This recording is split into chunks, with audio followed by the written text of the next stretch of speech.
asalaamaaleykum wa rahmatullah tey ñi ngi am mbégte di leen nekk seen émission penco bi nga xamante ni moom mooy jàll seen chaîne bi ngeen xam mooy ADL tey nag ñi ngi am mbégte bu mag di dajek suñu benn invité di Ibrahima Sène di président mouvement gëm sa réew monsieur Ibrahima Sène ñi ngi lay nuyu di la ziar. asalaamaaleykum maa ngi leen di nuyu di lay ziar. di nuyu aussi si dalal bi ma dalal monsieur Niang di kontaan si aussi si ADL vraiment di kontaan seen chaîne bi yal na yàlla defal mu doon chaîne boo xam ne day law ba àddina yëpp jot si yàlla am na ko yàlla mën na ko yàlla na ko yàlla def di leen wax ni aussi man maay monsieur Ibrahima Sène di président mouvement gëm sa réew bu ko waxee mooy nit ki balaa ngay gëm kenn gëmal sa réew boo gëmee sa réew di nga liggéey sa réew maa ngi ko fondé depuis 2017 ba léegi mi ngi dox di marché Sénégal si diaspora bi partout di ñëw pour liggéey jàppale sénégalais yi jàppale ñëpp. monsieur Ibrahima Sène comme ni nga ko waxee ak émission bi nga xamante ni mooy émission penco comme ni nga koy Momar Samb lu mu koy waxee réew mi diñ ko war. penco waruñu ko pàccoo yow gis nañu bi nga créé mouvement ba léegi yan jéego nga def ak tamit lan mooy objectif mouvement boobu dëgg-dëgg. waaw le mouvement gëm sa réew li ko tax a jóg mooy jàppale askan bi jàppale sénégalais fu ñu nekk dans la diaspora du Sénégal kese c'est partout parce que li mu leen gëm la mooy nit ki da nga gëm sa réew avant tout ba gëmee sa réew rek da nga liggéey sa réew li tax mu jóg dañ ko ñëwoon pour jàppale. askan bi jàppale ñëpp à travers ànd ci di ci liggéey ak jàppale le président Macky Sall ànd ak moom di ci liggéey tey suñu mouvement bi egg na foo xam ne macha allah ñëpp jot nañ ci parce que li may wax toujours rek nit ki mooy gëmal sa bopp boo gëmee sa bopp gëm sa réew liggéey sa réew parce que ku xool Sénégal vraiment démb ak tey nga ne wuti na parce que tey boo xoolee. Le président Macky Sall gis nañu lu muy liggéey ci réew mi mi ngi defar réew mi mi ngi jàppale askan bi kon tey lu ñu mënu tax ñun ñëw dooleel ko ànd ak moom liggéey moo dañ tuddee suñu bopp le mouvement gëm sa réew ànd ak suñu jigéen yu bare suma yaay Adja Rokhaya Niang nekk Espagne nekk responsable Espagne ak ñeneen ñoo xam ne ñu ngi Sénégal ànd ak ñoom di bokk di liggéey pour jàppale askan bi te loolu moo ñu tax a jóg lépp lu ñu tax a jóg mooy jàppale askan bi jàppale suñu bopp jàppale askan bi jàppale ñëpp loolu moo ñu tax a jóg jàppale askan bi buñ ko waxee yow tamit yaa ngi naan jàppale askan bi mais le président Macky Sall ngay wax ni mu ngi liggéey mais à côté am na ñoo xamante ni gis nañ ni liggéeyul bu fekkee da nga ñëw nekk si wetam diñ naan yow de yaa ngi bëgg a jàppale askan bi mais askan bi àndul ak moom si yenn position yi looy tontu ñooñu. waaw loolu li nga wax loolu dëgg la. loolu moom dama ci ànd. parce que lépp mënul mat réew lépp mënul mat ñun suñu bopp ñoo ko mën a jàppale dooleel ko lépp mën a mat parce que boo xoolee ku xool tey mi ngi liggéey gis nañu mi ngi liggéey terre bi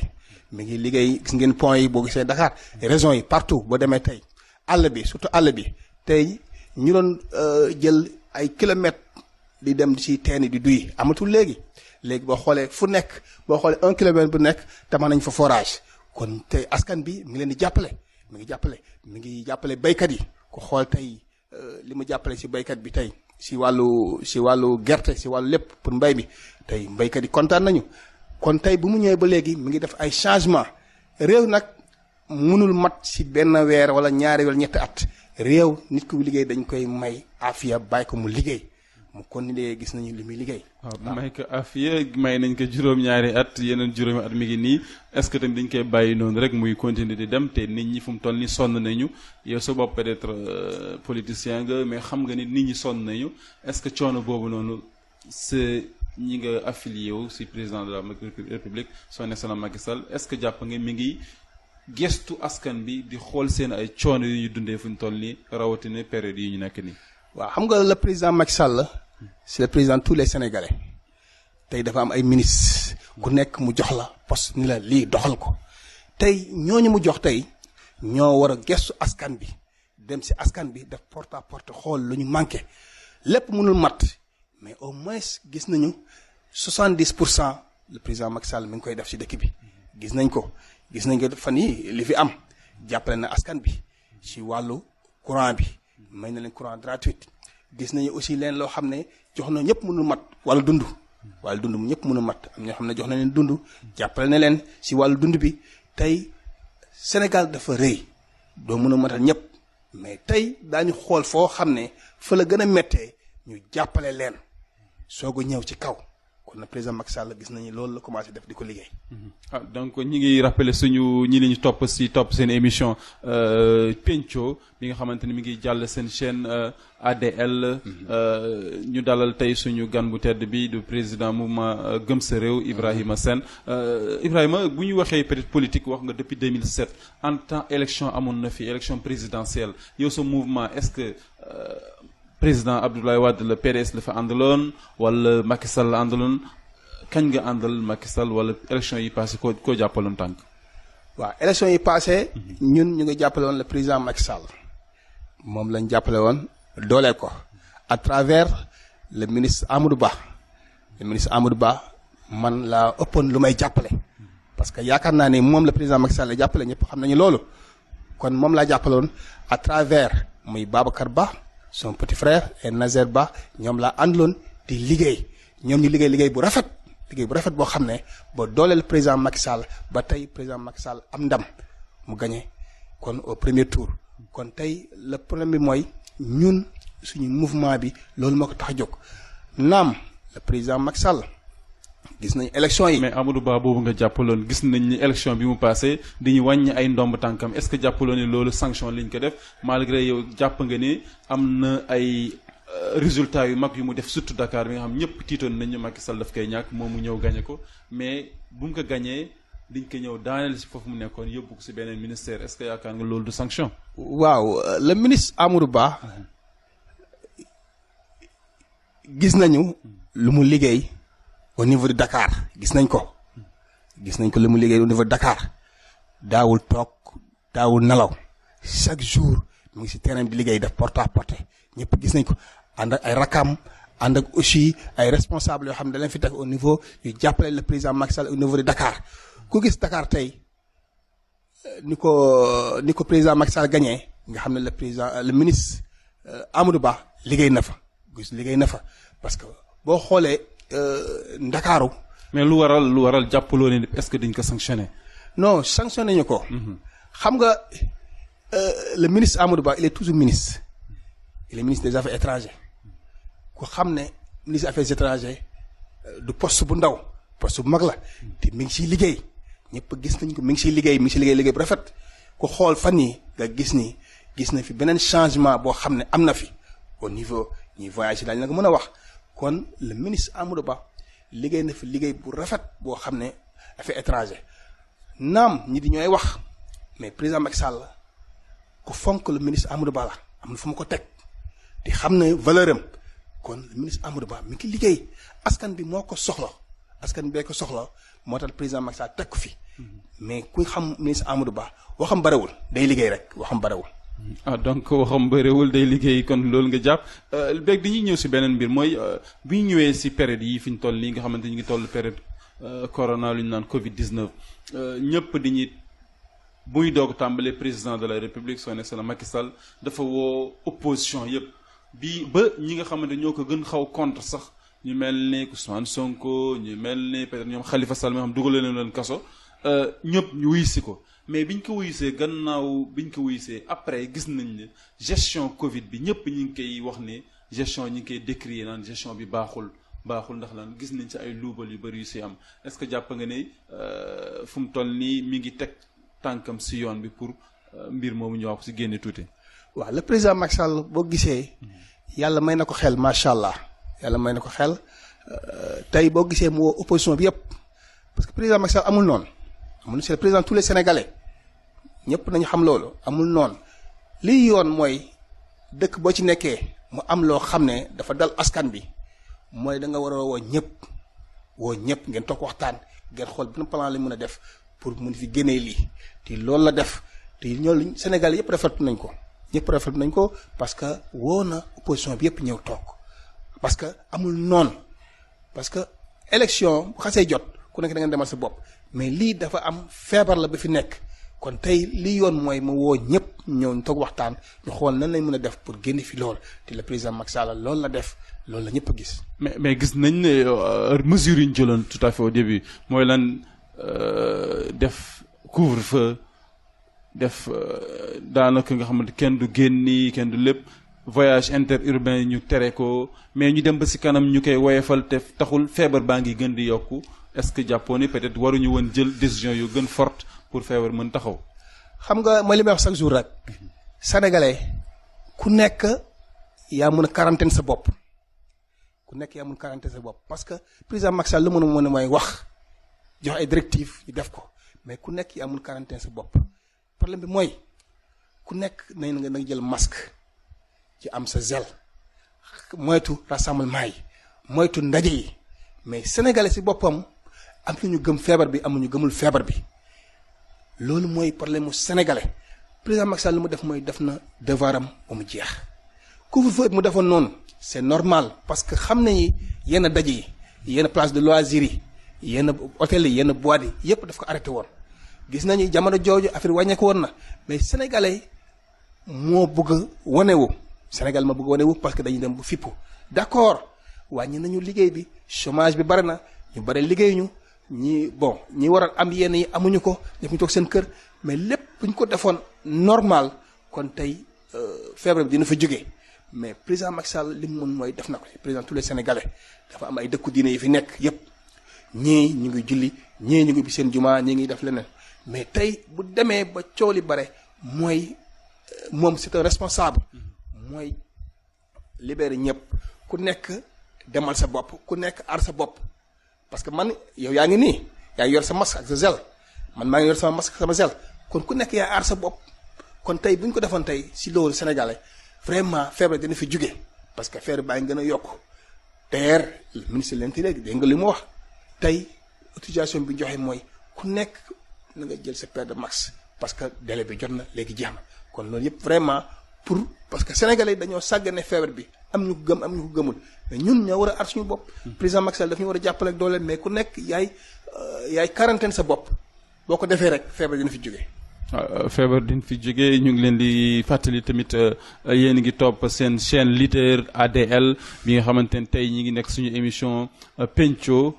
penco réew mi te kenn du ko pàccoo dalal fi tey suñu président wala président mouvement gëm sa réew di Ibrahima Sène peut-être Dakar zone Dakar bu ñu nee Dakar dafa bëri ay enjeux si wàllu politique yow si ban côté fan ngay militer dëgg-dëgg si Dakar. waaw man fi may militer dëgg-dëgg ci politique mooy niveau de Dakar niveau de Médina Dakar Plateau waaw foofu laa ëpp li may militer ci politique mais boo gisee le ministre Amadou Ba ma dooleel ko parce que dañu am doole au niveau du parcelle moo tax ñu ànd ak moom liggéey jàppale parcelle jàppale Dakar yépp mais tey ñun ñu ngi ci ginnaaw le ministre Amadou Ba ànd ak moom liggéey. parce que loolu lañ def Amadou Ba peut-être ñu ne dafa sax bëgg a nekk maire de Dakar ñu ngi koy wax mais à côté am na keneen koo xamante ne dafa ne moom lu mënte xew ba xew dafay samp ndëndëm si Dakar mooy Moustapha Cissé Lo te Moustapha Cissé Lo fan yi gis nañ ne am na ay problème yu mag si biir seen parti ba wala si parti bi ngay jàppale mooy APR. waaw loolu nga wax nag dëgg la le ministre Amadou Ba mérite na lépp bugguma jiitu si wax mais mérite na lépp. te incha allah li ci kanam raw lu bët tey lu mu soxla ci Sénégal muy ci Ndakaaru à travers jàppale président Macky Sall ñun daañ ko ci dooleel jàppale ko parce que ñun loolu mooy suñu rôle le ministre Amadou Ba lépp lu mu bëgg ci Ndakaaru ñun dañ ko dooleel jàppale ko à travers le président Macky Sall. waaw mais Moustapha Cissé Lo bi nga xamante ne moom mi ngi bokk ci yéen fan yii gis nañ xaxar yu mu xaxar waa parti bi ñu mel ni comme ñoom yaa xam. wax yooyu xam nga wax yooyu si ku del seen yow parti bi nga war jàppale nga ni gëm sa réew. waaw boo gëmee sa réew waroo ànd ak ñoo xamante ni dañuy nekk di xastante di waxante lu ñaaw te lu ñaaw loolu ñu ngi ko doon yaakaar si ñoo xamante ni duñ ko waruñu ko yaakaar si ñu jiite. xam nga sénégalais yi sax fu ñu toll nii. dañoo sax rus parce que ay responsable toll noonu di waxante bu ñaaw di wax loo xam ne xale sax waru ko dégg sama mag di ko waxante tey man am na ñoo xam ne tey bu ñu waxee ni naa leen dooleel du ma ko def parce que man nit dama bëgg nga am responsabilité di da ngay am responsabilité le président Macky Sall tey ñoom ñëpp à travers président Macky Sall moo tax tey ñoom ñu nekk fii jox leen ay poste jox leen ay ndomu tànk kon tey li ñu def mooy loolu waruñu ko sax def parce que yenn yi man ñàkk jox cër le président Macky Sall la man loolu laa jàpp ñàkk jox la cër le président Macky Sall kon tey ñooñu man duma wax seen wax li may wax toujours rek nit ki da ngay liggéey sa wax du bare le ministre Amadou Ba loolu mooy liggéeyam loolu mooy rôlam kon ñun tey li mu soxla soo ba ngoon dañ ko jàppale doole ko à travers le président Macky Sall parce que moom président Macky Sall moo ko fi teg moom lay jàppale kon ñun ñu ngi si ginnaaw le ministre Amadou Ba lépp lu mu ñu wax loolu lañ ci ànd jàppale ko doole ko parce que gis nañ mi ngi liggéey mi ngi jàppale doomu aadama yi mi ngi jàppale ñëpp te waxam barewul kon nag tey ñun suñu rôle loolu mooy suñu liggéey waaw gëm suñu réew loolu mooy suñu liggéey gëm suñu réew avant tout gëm suñu réew avant tout peut-être beneen mbir mooy si wàllu Dakar ba léegi Dakar beneen xew-xew bi fa am yéen ñi nekk si mouvement politique yi gis nañ ne am na ñenn si population yi dañ leen beddi wala boog considéré ñu benn mooy ñi am alal ñi ngi jël di caxat-caxatee littoral bi di ko jël di ko utiliser pour def ko ay kër def ko ay hôtel di permettre ñi nga xamante ni dëkk si askan bi wala waroon ñëw plage di fa sangu wala di fa féexlu mënatuñu ko loolu benn la beneen bi mooy lu toll comme marché Sandaga wax nga ni gëm sa réew mooy aar sa réew marché Sandaga nga xam ne symbole la si Dakar yàgg na fa lool plus de 70 ans mi ngi foofu nekk fa ñu xëy rek ñu dañuy maasale marché boobu est-ce que jàppoo leen loolu du delloo gannaaw wàllu emploi bi ñi nga xam ne dañu fa nekkoon di liggéey ak beneen bi ak yeneen. xam nga li may wax chaque jour rek. boo gisee ñu tudd suñu bopp mouvement gëm sa réew. tey ñoom tey avant ñu leen di wax ci leen foofu jox leen délai jox leen ay place yu baax yoo xam ne ñu leen ñëw leen fii ngeen toggee liggéey ñoom naam ñu bare ñoo bëggul dem tey délai bi jeex na mais Dakar dafa war a changer foofu capitale la foofu dafa jege palais bi foofu dafa war a changer seen wicc parce que boo xoolee tey Sandaga tey boo fay jaar même boo yore oto embouteillage mu nga def 2 heures de temps pour nga génn Sandaga booy dox da ngay moytu pour nit la dëgg tellement dañuy dem ba lal ci kaw tali bi ci kaw marché bi mais foofu li gën mooy du place marché Dakar dafa war a féex dafa war a yaatu am espace léegi nag jox leen place yoo xam ne yu baax la pour ñu dem fa léegi ndigal bi wéy na ñoom ñu ngi fay dem léegi nag gën mooy ñu changé waat Dakar defaraat Dakar tey boo xoolee Dakar tey boo xoolee le ministre boobu le président Macky Sall teg fi gis nga mi ngi liggéey. Fofana gis Fofana xam ne mi ngi liggéey parce que li muy liggéey mooy askan bi kon ñun suñu bopp mooy la wax toujours rek nañu gëm suñu bopp gëm suñu réew defar suñu réew parce que loolu moo am solo Dakar dafa war a set Dakar dañ ko salteel te loolu baaxul ci réew capital la autorité nekk mooy fi ñëw kon li gën mooy nañ ko defar ba mu baax kon nag le président Macky Sall loolu la joxe directive pour gars yi liggéey ko. beneen mbir mooy ñëwoo ko wala da nga si ragal ñëw mooy wàllu suuf si gis nañ ne Dakar suuf si ñoom ñu ngi koy caxatee di ko jox di ko. ñu koy jël souvent mooy ñi féetoog si wàllu nguur gi. gis nga président Macky Sall ku ko xam ne liggéeykat la waxam barewul gis nga loolu ngay wax yëpp si wàllu suuf bi képp ku jël suuf boo xam ne moomoo ko di nga ko delloo si askan bi ñëpp laa wax képp koo xam ne jël nga suuf boo xam ne moomoo ko di nga ko delloo si askan bi. dañ ko dellu si askan bi parce que aussi littoral boobu c'est pour tout le monde foofu kenn amul droit di fa tabax dafa def leneen te président Macky Sall jël na ay directives pour defaraat loolu yëpp te loolu yëpp incha allah dina dañ waaw loolu yëpp dina dañ incha allah. waaw léegi xam nga yaa ngi tey ñëw da nga ñu gan si fii si Louga sa digganteeg Amadou Ba digganteem ak maire bu Louga Moustapha Diop. waaw loolu dama ci kontaan parce que ñoom ñëpp muy Moustapha Diop ñoom ñëpp ak keneen ki la dame la Aminata Mbengue Ndiaye ñoom ñëpp day ñëw pour jàppale le président Macky Sall diggante Moustapha Diop ak Amadou Ba macha allah soow la ak suukar la gis nañu Moustapha Diop je sais que xam naa ne mi ngi liggéey Louga vraiment dox naa Louga gis naa côté yëpp gis naa ni mu fi liggéey Louga macha allah mi ngi avancé kon loolu yëpp dama ciy kontaan ngeen xam ne Amadou Ba mooy Moustapha Diop mooy Amadou Ba ñun ñëpp benn lañu parce que ñun ñëpp li leen ñor mooy Sénégal Sénégal moo leen ñor askan bee leen ñor moo tax ñun ñëpp vraiment président Macky Sall teg leen fi pour ñu liggéey jàppale askan bi. waaw loolu dëgg la Louga dafa bëri ay responsable politique ñu mel ni comme Omar Boun Khattab Silla bi nga xamante ni moom moo jiite TER bi mi ngi du moins petit train bleu mu ngi fii Moustapha Diop mi ngi fii Aminata Mbengue Ndiaye mi ngi fii Mamadou Diallo mi ngi fii dëkk bu bëri pëccoxoo la xam naa ni peut-être ñoom ñëpp comme li nga wax ni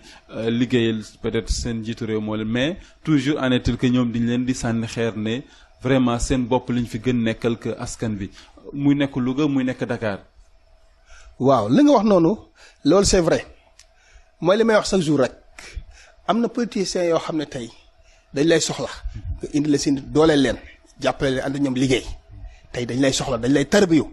mais tey bu yàlla defee ñu am poste doole mënut a jot dañuy changer dëkkuwaay changer numéro téléphone doole mën a jot loolu lu koy waral mooy nit ki il faut ngay vérifier say nit il faut nga am gëm-gëm ak ñoom képp koy liggéeyal du ñëpp mel noonu nag du ñëpp mel noonu le président Amadou Ba melu ministre Amadou Ba melu noonu tey moom nit la képp ko ànd moom di liggéey mi ngi lay gestu ngi jàppale askan bi. Moustapha Diop aussi je pense que yaakaar naa ne Louga bu xoolee Louga yaakaar naa ne parce que affaire nguur affaire poste muy maire wala leneen yàlla ba tuddee diw yow yaay nekk maire ala ku leen da ngay nekk maire parce que bon loolu tamit c'est pas normal parce que comme ni ñu waxee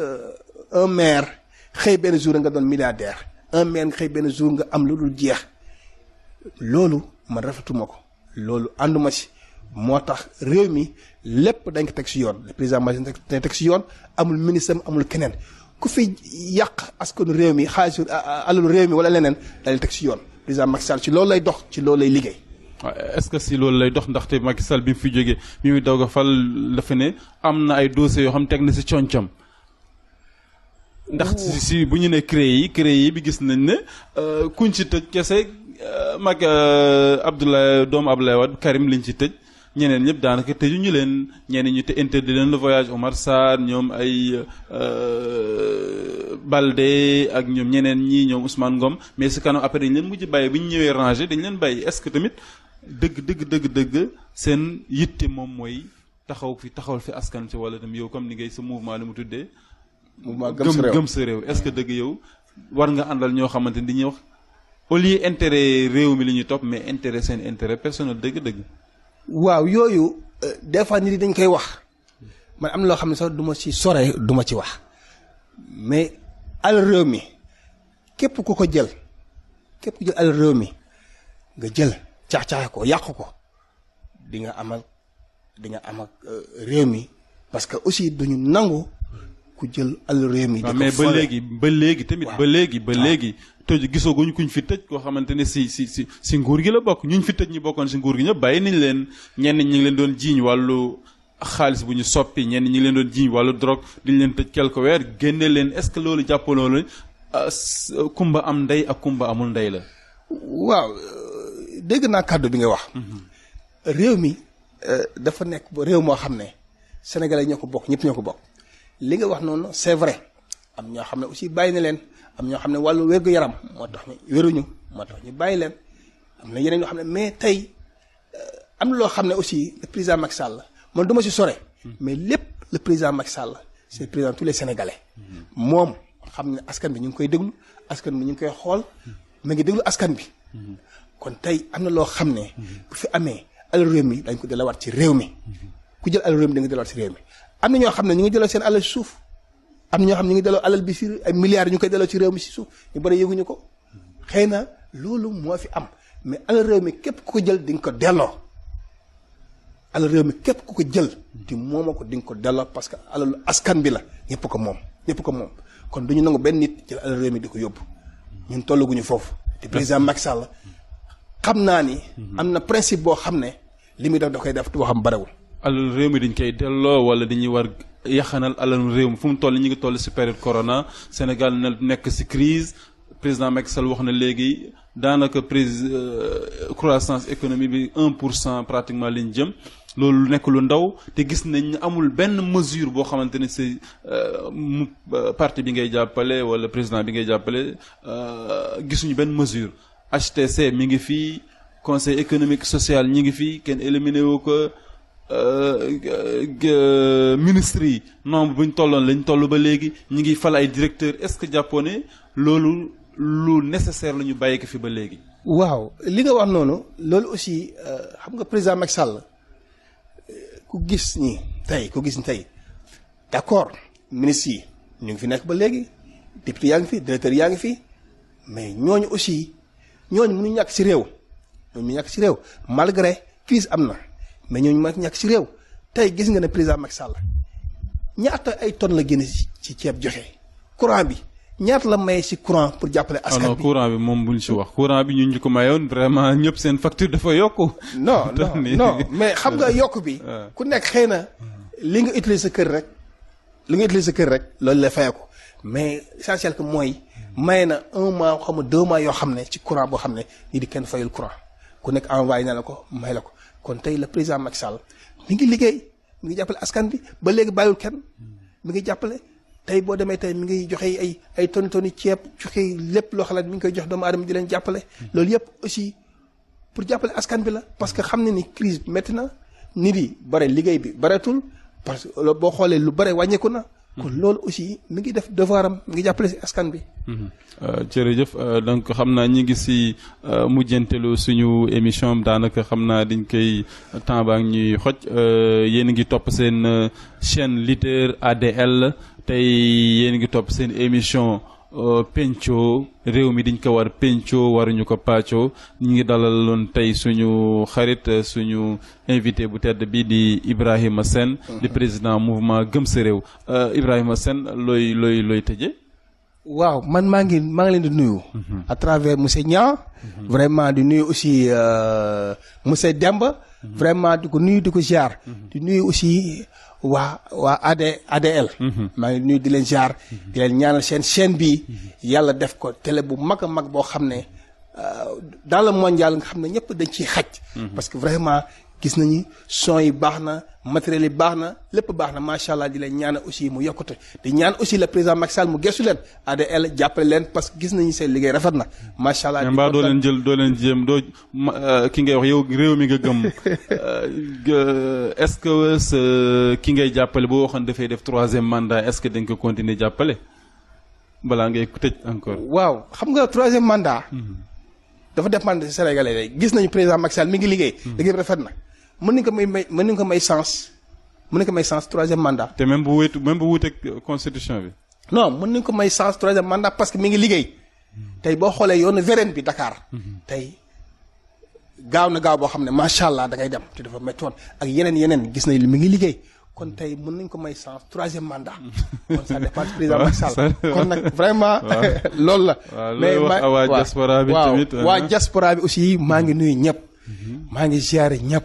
di nuyu aussi jigéen sopp na bi waaw di nuyu aussi mon ami le président beneen baat bu bees sëñ Modou Xuma di ko nuyu di ko jaar gis nañu liggéeyam gëm na ma fonk na ma am na fu ma teg maa ngi ànd ak moom di jàppale di liggéey parce que moom aussi le président Macky Sall moo ko ñor ak diaspora bi muy le président Modou Xuma gis nañu liggéeyam rafet na di nuyu aussi vraiment suma jigéen sopp na bi gis nañu aussi ni muy liggéey ci wàllu diaspora bi ak ñeneen vraiment di nuyu aussi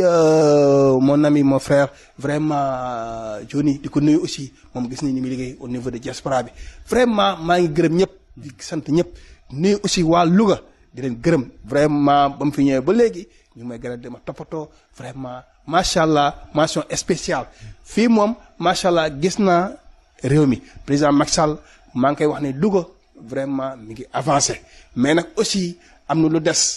ci Louga parce que vraiment am loo xam ne sax bëgguma ci wax mais am na lu des ci wàllu propriété bi wàllu set bi loolu aussi des na fi kon nag ni ñuy wax le maire de Louga mu gën a jàpp ci loolu mi ngi ci liggéey mu gën a ci jàpp mu gën a avancé kon nag maa ngi gërëm ñëpp di leen sant di gërëm waa Sénégal di gërëm vraiment ñëpp bàyyiwuma kenn vraiment di gërëm aussi sama soxna Maram di vraiment di gërëm ñëpp bàyyi ma kenn maa ngi nuyu ñëpp di leen siyaar jërëjëf donc ñu ngi leen doon rappelé tey yéen a ngi toppoon seen émission penco bi nga xamante ne ñi ngi koy jàllale fii seen chaîne leader ADL dalaloon fi tey ce président mouvement gëm sa réew Ibrahima Sène ñu ngi leen jox dig daje incha allah beneen yoon asalaamaaleykum wa rahmatullah